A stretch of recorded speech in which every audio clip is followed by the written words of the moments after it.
The story begins with a boy named Ko, who received a love letter. After opening it, he meets the girl. However, he rejects her, but not wanting to hurt her feelings, he explains that it's not that he doesn't find her attractive, it's just that he doesn't understand the concept of love. The girl runs away crying, and the next day, her friends start bullying Ko for rejecting her. They begin to insult him and tell him how useless he is, so as this continues, Ko's desire to participate in school disappears. Feeling uncomfortable, he decides to go out at night for the first time. In a world where most people go to sleep, he is curious to explore what the city would be like. Looking around, he sees empty roads and feels a sense of freedom. On the way back home, he finds a vending machine and wonders if it would be a good idea to try something more adult. With no one to see him, he gathers courage and tries to buy the drink. But suddenly, Nizuna, a girl dressed in a black cloak, appears beside him. Ko gets scared and explains that it was a mistake and that he'll never do it again. He tries to run away, but Nizuna stops him and calms him down. She says she's not a police officer and invites him to follow her if he feels tired and wants to relax. Ko finds this very suspicious, but he follows her anyway. After some time, they arrive at her house. In the elevator, she explains that her business is helping people who have trouble sleeping. After they enter, she tells him to lie on the bed, which scared the boy, thinking she was going to do something indecent to him. However, Nizuna assures him that it's not what he's thinking. So, Ko finally decides to lie down. After some time, strangely, his body begins to feel very light and he ends up falling asleep.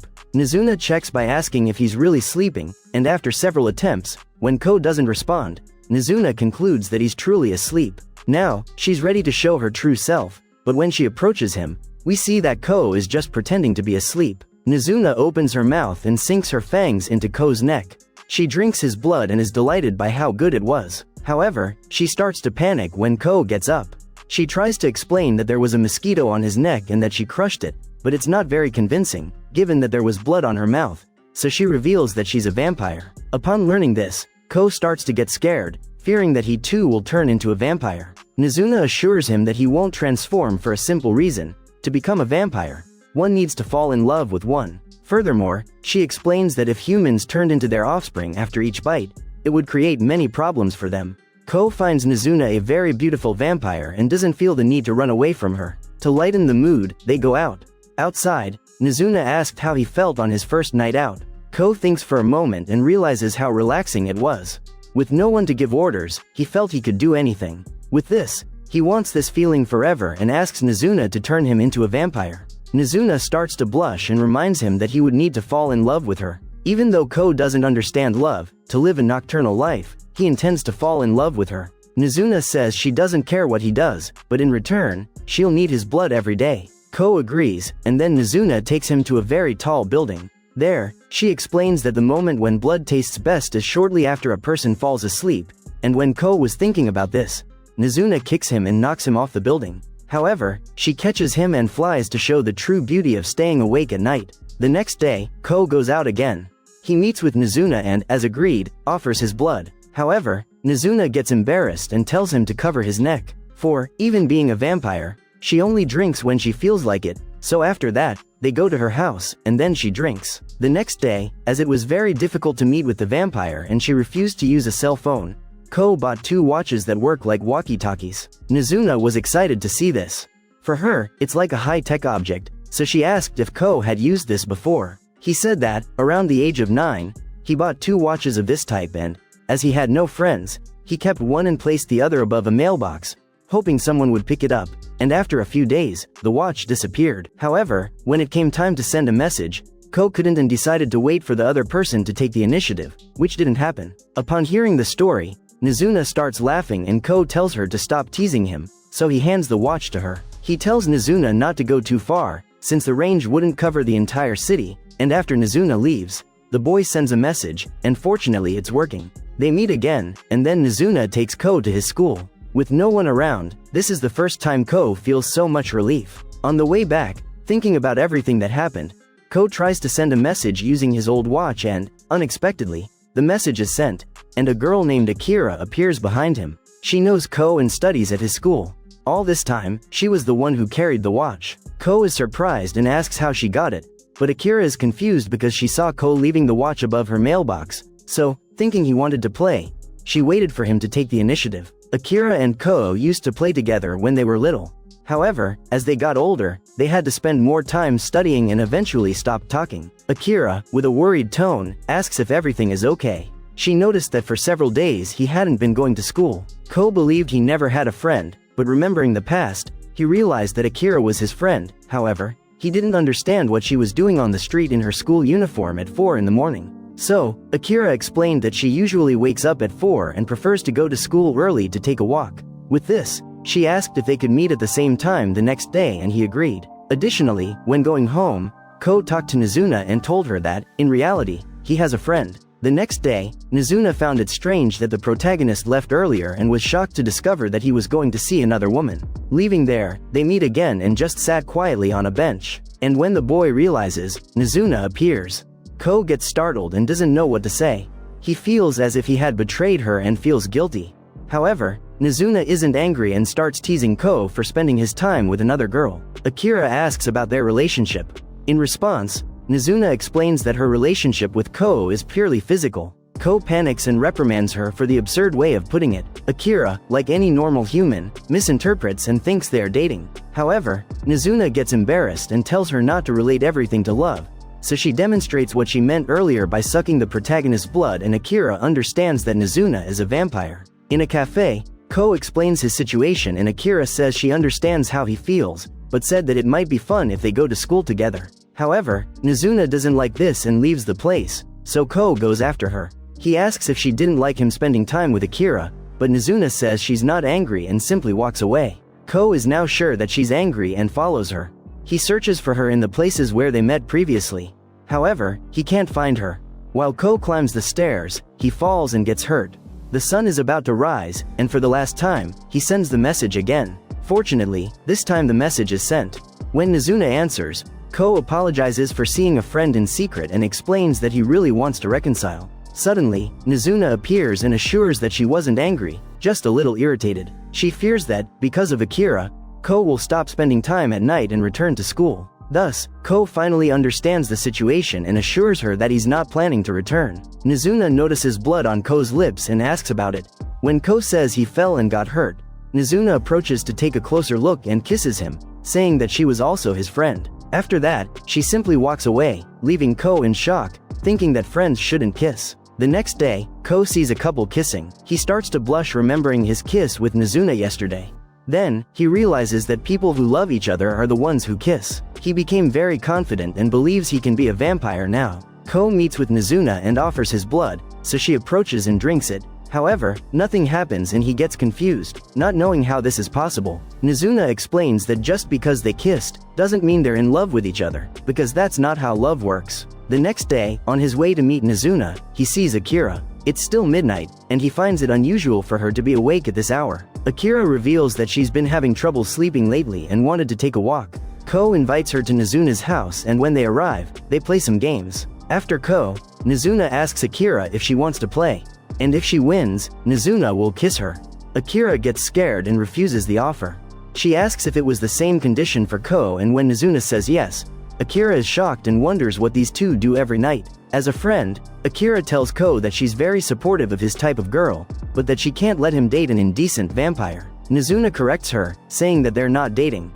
Ko just wants to become a vampire, and she wants his blood. As it's almost time for Nizuna to drink some blood, after drinking, she tells both to sleep. However, Akira is against the idea and wants to leave for school as soon as possible. However, it was raining heavily, so Nizuna told the girl to stay until the rain stopped and promised she wouldn't do anything indecent. Finally, Akira decides to lie down with the intention of leaving for school as soon as the rain stops. However, having become very relaxed, she ended up sleeping much longer than she wanted. However, even though she's late, it's the first time in many years that Akira has had such a good sleep. The next day, Nizuna decides to go to a bathhouse, and while washing, she thought how bad it was not being able to see her own reflection. After the bath, she received a message from Ko and met up with him. The protagonist also decides to take a bath, so after doing that, he realized that he still hadn't seen Nizuna with her hair down, and as his heart starts beating faster, the boy wonders if he was in love. With this, he offers his blood to the girl, and, as she was hungry, she starts drinking. However, she ends up drinking so much that Ko starts to feel a little dizzy. They find a nearby hotel and go there to rest for a while. However, it's not the type of hotel the protagonist was thinking of. Ko, after recovering some of his strength, is still confused and wonders why he's not a vampire yet. Nizuna again tells him that he was just attracted to her appearance. After resting for a while, they go out. As they pass by people, Nizuna starts telling Ko who she drank blood from. But Ko doesn't like hearing it because he feels a little jealous. He wants her to drink only his blood. Nizuna notices this and starts teasing him. She assures that since she met him, she's only drunk his blood because it's so tasty that she simply doesn't care about anyone else's blood. Suddenly, Ko asks how Nizuna manages to support her life. After all, she's always with him or playing video games. Nizuna takes him home and explains that she has a business to help clients fall asleep when they're exhausted from working all day. After offering her services, she charges between 3,000 and 4,000 yen, depending on the duration, and also drinks their blood. She demonstrates, and when she's about to drink, the doorbell rings. Upon checking, Nizuna gets worried when she learns it's a client. She's concerned because, after massaging Ko, she's very tired and doesn't have the strength to attend to anyone else. However, the vampire also doesn't want to turn away the client because she opted for the most expensive massage. So the girl asks Ko to attend to the client, and in return, she'll give him 2,000 yen. Ko is surprised to hear the amount and, moreover, Nizuna promises to kiss him as an additional reward. Ko is tempted by the offer and accepts. However, it's not for the kiss, but for the money. Even at this point, Ko still hasn't fallen in love with Nizuna and still sees her as a beautiful vampire with whom he has an agreement. After changing clothes, Ko starts the massage. At first, Shirakawa is suspicious of Ko, but as the session continues, she gets a little relaxed. During the conversation, we discover that the girl hated her job and all the things she needed to do to keep it. Suddenly, her boss calls even though it's dawn and the girl knows she needs to go back to work, so she starts crying a lot. Thus, Ko feels that he shouldn't let her leave, so he asks for Nina's help to prevent the woman from working. With this, the vampire throws Shirakawa out of the building window, but the protagonist goes after her and Nizuna saves them both. Ko explains what was happening and tells about his dream, so Shirakawa becomes happier and thanks him, saying that she needed to go to work anyway. So, before she leaves, Ko promises that he will turn her into a vampire when he becomes a vampire, which she is happy to hear and Nizuna feels a little jealous. The next day, Nizuna wanted to do something different, so with an idea from Ko, she decides to take him to a night pool party. However, with all the adults around, Ko feels a little uncomfortable. He notices some guys hitting on Nizuna and gets jealous, but is afraid to confront the adults. On the other side, Nizuna notices that Ko isn't coming to help her. So, she tells the guys that maybe she's not with anyone and can spend time with them if they pay for the drinks. Hearing this, Ko gets a little angry. He grabs Nizuna's hand and takes her away. After they leave the place, Ko tells Nizuna that he wants to spend time in a night pool where there's no crowd. Nizuna has a wonderful idea. She takes Ko and brings him to his school's pool and there, they spend the rest of the night. The next day, while looking for Nizuna, it starts raining, so he gets stuck. While waiting for the rain to pass, he sees a girl named Siri rejecting a man. Soon, the same girl approaches Ko and asks to go out with him. Although she's beautiful, Ko refuses. Siri takes his soda can and starts walking away. Ko finds this rude and starts following her. After some time, they end up under a highway. Ko asks her to return his soda can, but she's already drunk it all. In the blink of an eye, she suddenly appears in front of him and hugs him. When Ko realizes what's happening, she opens her mouth and tries to drink his blood. But fortunately, Nizuna arrives in time and stops her. As you might have guessed, Sari is also a vampire and it seems that Nizuna and Sari don't like each other. It's illegal for vampires to casually go out with humans unless they're about to transform them or kill them. That's why Sari tried to attack Ko earlier. There's a group of vampires who noticed that Nizuna is breaking the rules and decided to take action. However, Nizuna doesn't care about their rules. She fights against Sari to protect Ko. However, another vampire named Kabura appears and takes Ko to the top of a building. There are 3 other vampires named Nico, Midori, and Hitsuka. Without wasting time, Nico gets straight to the point. She tells Ko to choose any of the vampires present there, and after that, that vampire will turn him into a vampire. If he refuses to choose, they would have to kill him because it's their policy to ensure that the identity of vampires is not threatened. Ko understands their concern and chooses Nizuna. Everyone is shocked, as it's almost like an insult to their beauty. Nico tells Ko that they are all more popular than Nizuna and that it's not that the girl isn't beautiful, it's just that she's not good at romance and doesn't want to create offspring. Nico makes Ko sit next to her. She tells him to forget Nizuna and choose her. However, the other vampires don't like Nico trying to make Ko her descendant, and they start fighting over it. Despite all the chaos, Ko is firm in his decision to fall in love only with Mizuna. It's at this moment that the girl arrives. She hears what Ko said and starts feeling embarrassed. After calming down, she tells Ko to go back.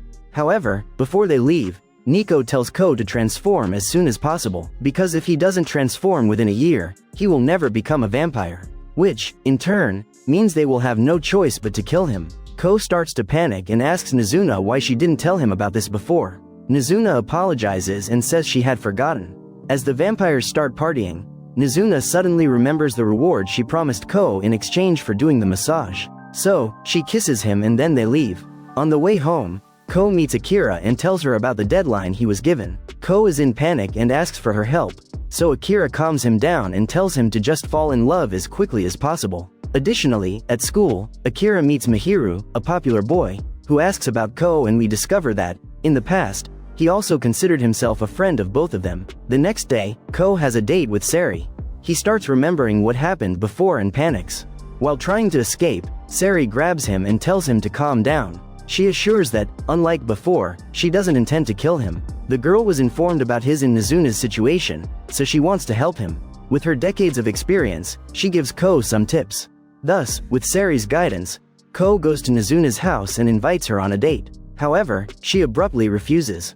After slamming the door in his face, she resumes the game she was playing. Ko feels disrespected and asks if a video game is more important than his life. Furious, Ko turns off the game and drags her to the date. According to the plan given by Sari, Ko takes her to a romantic movie, and looking at Mizuna's face, you could probably guess how much she's enjoying it. After the movie ends, they go to a restaurant where they have coffee, and upon picking up the list, Mizuna discovers that it was made by Sari, so the two say goodbye. Ko returns home feeling pathetic about the lack of progress, but while he is lying down thinking about the next plan, Mizuna knocks on the window. She apologizes and says they could do the last part of the date, so she takes Ko and flies to the sky to show him how a date should be. The next day, on his way to meet Mizuna, Ko has an unexpected encounter with Mihiru. It's been years since they had a proper conversation. Ko, Akira, and Mihiru were great friends when they were little, but as they grew up, they drifted apart. Mihiru, being extroverted, likes parties and spending time out. But despite this, he apologizes, as there were times when they both noticed each other but didn't have the chance to talk. Ko also apologizes and expresses how much he loved reuniting with him. Suddenly, out of nowhere, Akira appears and says that their conversation is making her feel very strange. They share a moment. Akira tells Mihiru about Ko getting involved with a girl. The boy finds this amusing. However, he receives a text message, and before leaving, he says that Ko encouraged him a bit. Additionally, Akira remembers the conversation she had the day before with Mihiru and deduced that the boy was going to see the person he likes. After saying goodbye to Akira, Ko reunites with Mizuna, who had just seen Mihiru with an older girl, so, as they were holding hands, she decided to do the same with the protagonist. As they walk, Sari spots Ko from afar and tries to hug him, but unexpectedly, she receives a knee strike from Mizuna. Sari explains that she's not there to fight and just wants to hang out with them. Mizuna finds it strange because it was Sari who said she was against vampires and humans being friends. With a sad tone, Sari tells Mizuna that she's right and that she can never be friends with a human. After she leaves, Ko approaches her. He managed to see her sad look and asked if everything was okay.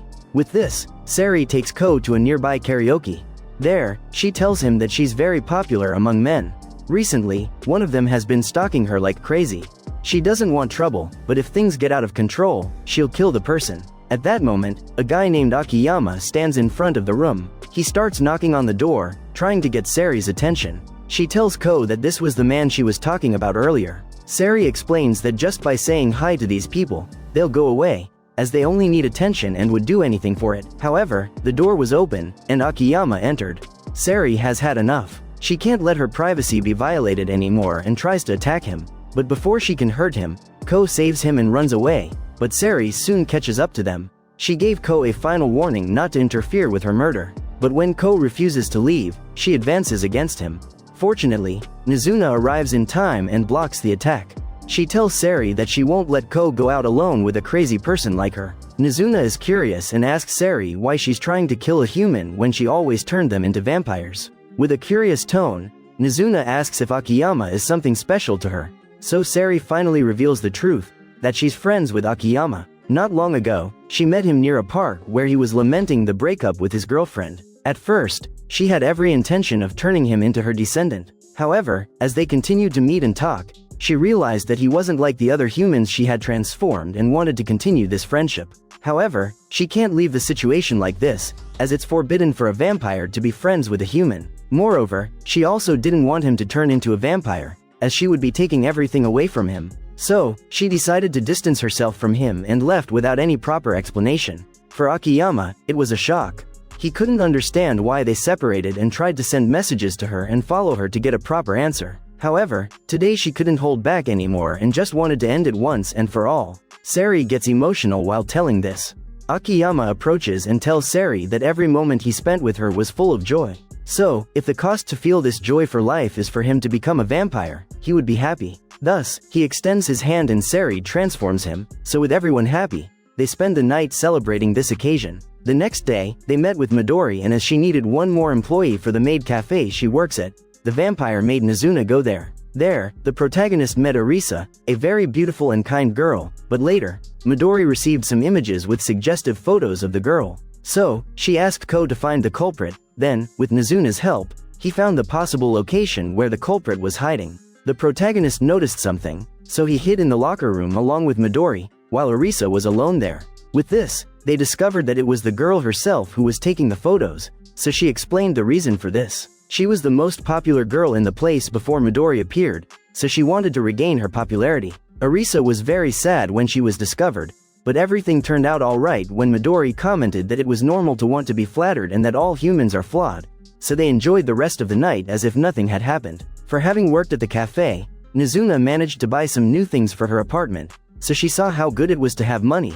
Then she sent Ko to find someone who looks tired. On the way, Ko spots a woman named Anko, who is alone and also looks tired. Ko approaches her and tries his best not to seem suspicious, asking if everything is okay. Anko stands up and asks if he's trying to flirt with her. They go to a nearby restaurant, where Ko, in panic, explains that he had no intention of flirting with the woman. He explains that he was just looking for potential clients at his boss's request. Anko, after learning Ko's age, questions why someone like him, who is under 18, is working after legal working hours. Because, according to labor law, she can report Ko's boss. Ko is terrified, but fortunately, Anko was just joking. She understands that if a young person is working so late, they must have their reasons. Anko reveals that she's a private detective and usually deals with interpersonal cases such as murders, love affairs, and missing persons. She asks Ko if he's usually awake during these hours. After learning that he is, Anko shows him a photo of a missing person. Ko panics when he realizes it's Akiyama. With a terrified look, he denies knowing the person. However, Anko notices a sudden change in his expression and pulls him closer. She threatens him to tell her what he knows, but suddenly backs off and apologizes for scaring him. Before leaving, she pays the bill and tells Ko to contact her if he obtains any information. However, Anko doesn't plan to leave Ko so soon. She suspects that he knows something and, from now on, follows him. A few days later, Ko meets with Akira and Mihiru to spend time together. They enter the school and start debunking all the myths about urban legends surrounding schools. They stand in front of a mirror and call a certain name 3 times to see if anyone will appear and go to the music room to see if the piano is playing by itself. But, as expected, it was all just rumors. After debunking all the myths, Mihiru asks if they know about a teacher who disappeared from this school 10 years ago. Both Akira and Ko know about it. After all, it's still a topic that students discuss. Mihiru was curious about the case and did some additional research. He discovered that there's a rumor that the same teacher appears in his classroom at night waiting to devour students. Akira and Ko are not convinced and believe it's just a false story, like urban legends. However, after much persuasion from Mihiru, they decide to check the classroom. Upon opening the door, the rumored teacher is in the room. Everyone is terrified and afraid to move an inch. The teacher approaches them angrily because he has contained his hunger for all these years. Seeing the girl, he can no longer resist and, with insane speed, grabs Akira. Mihiru tries to free her and tells Ko to help. However, Ko is in panic because he realizes that the teacher is a vampire. When he comes to his senses and, with all his strength, hits the teacher with a chair. Suddenly, Anko appears. She offers her blood, and the teacher advances against her, but after drinking, he starts vomiting because it tastes horrible. Anko had a case about the teacher and was researching him. She reveals that the teacher fell in love unknowingly with a vampire and, after being transformed, couldn't accept his reality. Since then, he hasn't drunk a single drop of blood, but today, upon seeing humans, he couldn't resist his impulses and attacked them. Anko hands the teacher a silver ring, which hurts him. When the sun rises, the teacher turns to ashes. Then, Anko grabs Ko and says she won't let him fulfill his stupid dream. So, she tells him to be careful, as he knows nothing about vampires and, before leaving, Anko gives them her card, in case they need anything. The next day, Ko goes to Nizuna's house and tells her everything. He fears that she might become a psychopathic vampire like the teacher. Nizuna reassures him, saying it won't happen. They go out and during this, she asks Ko if he's going to give up on becoming a vampire because of the detective. Ko reassures her saying he won't give up. However, seeing that Anko managed to easily kill the vampire, he fears she might come after Nizuna and the other vampires. The girl seems a bit worried to know that humans have found a way to kill vampires. Despite this, she assures Ko that everything will be fine, and before leaving, she drinks his blood and they go separate ways. On the way, Mihiru approaches Ko. After talking to Anko, he tells Ko not to become a vampire. He doesn't want to see his friend turning into a monster like they saw before. So, Mihiru advises him to take his time and make the decision. The next day, before going out to meet Nizuna, Ko is at home thinking about whether to give up or not. Suddenly, she enters the room. It's her first time in a boy's room, and she's delighted. Ko tells her about his interaction with Mihiru, so Nizuna asks if he's trying to give up. Ko reveals that, since he talked to the detective and Mihiru, he's been confused. He wants to enjoy the freedom of the night, however, he also fears what the detective might do to her. Hearing this, Nizuna tells Ko that she lied to him. For decades, she was a vampire, but only felt lonely and nothing else. Whenever she goes out with him, she only shows the good side. But, in reality, if he becomes a vampire, he'll only feel lonely. After saying this, Nizuna is about to leave. But before she does, Ko tries to stop her, but as he approaches, he trips and falls on her. At first, it seems that Nizuna is going to kiss him, but it doesn't happen and she leaves. The next day, Ko meets with Anko. He asks how much she knows about him. The detective has researched a lot and knows practically everything about the boy's life. She also knows that Ko is in a very tight situation. If he doesn't become a vampire, he'll be killed by them, and if he somehow transforms into one, she'll kill him without mercy. With all this, she'll let him make the decision. But she promises him that, if he chooses to remain human, she'll protect him and, in exchange, kill all the vampires. Ko is terrified. He tells her that not all vampires are evil and that he won't ally with her. With no other options, Anko picks up the phone and calls the police. She explains about a student walking late at night alone and fears he might do something harmful to himself, so they need to come as soon as possible. Ko runs away. He's afraid because, if the police catch him, he'll never be able to go out at night again, so he hides in a park. There, Hatsuka suddenly appears. They go to his house. Although he may look very much like a girl, in reality, Hatsuka is a boy, and just like for many of you, this was a shocking surprise for Ko. Hatsuka tells Ko about a fight happening between Nico and Nizuna, because the girl tried to convince the vampires not to kill Ko, even if he didn't become a vampire. Nico is very angry, as it's the opposite of the agreement made earlier. Hatsuka proposes that, if Ko wants, he can fall in love with him and easily become a vampire. Although Ko knows he won't fall in love with a boy, out of curiosity, he asks how this is possible. Hatsuka explains that love is nothing more than brainwashing and can transform people into vampires by making them think they fell in love with him. Just like them, he can do the same with Ko, but the boy refuses, as he's determined to fall in love with Nizuna. Before Ko leaves, Hatsuka reminds him to fall in love quickly or else he doesn't know what Nico would do in anger, so Ko agrees and goes to look for Nizuna. Upon reaching the top of the building, he discovered that Nizuna was no longer there, and Nico told that the girl had to give something very important in exchange for the boy's safety, so she won't be able to have a proper conversation for a while. This left the protagonist very angry and worried, so he ran to find Nizuna. However, on the way, some police officers found him, so the boy had to run away. Nizuna fears that Ko might be angry after she lied to him, saying she knows how to have fun at night. However, Ko finally finds her at that same drink machine from the first episode. In the end, we discover that Nico didn't hurt Nizuna, just had a conversation about love with the silly girl, and the condition for not killing him is that she does whatever it takes for him to fall in love with her. Ko tells Nizuna how much he wants to fall in love with her and how much he loves the time they spent together. So, hearing all this, Nizuna simply kisses him, promising that, from now on, she'll do everything for him to fall in love with her.